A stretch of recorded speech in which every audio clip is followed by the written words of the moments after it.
Okay, तो हमारा ये फाइनल एक्सपेरिमेंट रह गया है, last one. Every MacLeod and McCarthy ने कौन सा एक्सपेरिमेंट क्या किया उन्होंने अपने एक्सपेरिमेंट में, ये हम देखने वाले हैं।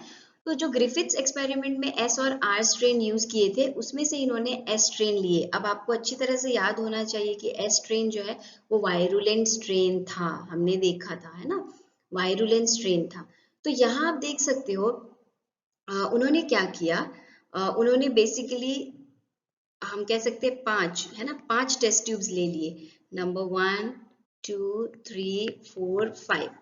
हर एक टेस्ट ट्यूब में उन्होंने कुछ ऐसे एंजाइम्स डाले।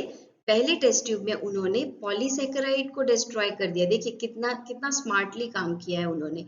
उन्होंने पहले वाले टेस्ट ट्यूब में उनके सारे कॉम्बिनेशंस उनके पास थे। उनके पहले वाले टेस्ट ट्यूब में पॉलीसेकेराइड था, लिपिड था, आरएनए था, प्रोटीन था, डीएनए। हर एक टेस्ट ट्यूब में ये सारे कॉम्बिनेशंस सॉल्यूशन प्रेजेंट है, ठीक है। लेकिन उन्होंने इसमें से बस पॉलीसेकेराइड को डिस्ट्रॉय किया, यानी कि उन्होंने अमाइलेज जैसे एंजाइम्स को डाला, ठीक है, ताकि जो पॉलीसेकेराइड को डिस्ट्रॉय कर दे।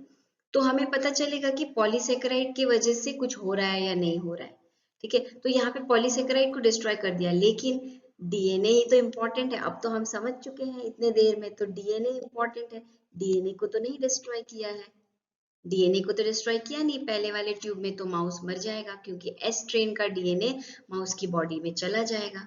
सेकेंड में भी उन्होंने लिपिड को डिस्ट्रॉय किया, डीएनए को फिर से डिस्ट्रॉय नहीं किया है, डीएनए ट्यूब में है ऑलरेडी, इसलिए माउस मर गया। थर्ड में भी डीएनए को डिस्ट्रॉय नहीं किया इन्होंने, आरएनए को डिस्ट्रॉय किया है, इसलिए माउस मर गया। फोर्थ में प्रोटीन को डिस्ट्रॉय कर दिया, डीएनए को नहीं डिस्ट्रॉय किया। अब देखिए फिफ्थ में इन्होंने डीएनए को डिस्ट्रॉय किया, और फाइनली जाके उन्होंने देखा कि माउस यहाँ मरता नहीं है, माउस अलाइव है, यानी कि डीएनए ही है वो कल्प्रिट, डीएनए ही है वो मेन मास्टर सुपर हीरो जो सारे माउस को मार रहा था, ठीक है। तो एस ट्रेन के एक्सट्रैक्ट में डीएनए ही रिस्पॉन्सिबल है, जो जाकर ऐसी प्रोटीन बनाता है माउस की बॉडी में कि माउस मर जाता है। आई होप आपको ये अच्छी तरह से अब समझ में आ गया है, ओके।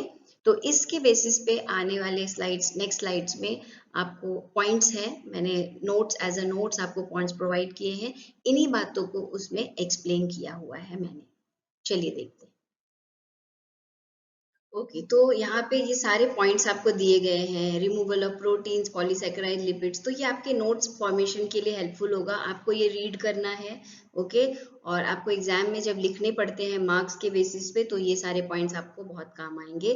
कॉन्सेप्ट मैंने आपको एक्सप्लेन कर दिया है। अगर फिर भी आप लोगों को नहीं समझ में आता, ठीक है, तो यहाँ पे भी आप देख सकते हैं, the evidence was provided by 5 sets of data. तो ये 5 पॉइंट तो एटलीस्ट आपको एग्जाम में लिखने चाहिए, अगर एवरी मैक्लॉयड मैकार्टी का एक्सपेरिमेंट आपको पूछा जाता है।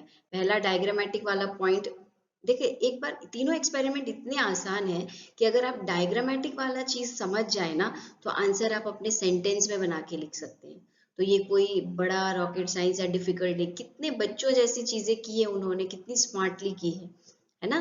कोई भी सोच सकता है, अगर अकेला बैठा खाली दिमाग में हम ऐसे सोच सकते हैं ना, तो बड़ा ही इंटरेस्टिंग तरीके से सोच के उन्होंने एक्सपेरिमेंट किया है, ओके। सो आई होप आप सबको ये समझ आए, इजी लगे, और आप एग्जाम्स में अच्छी तरह से इसको परफॉर्म कर सके।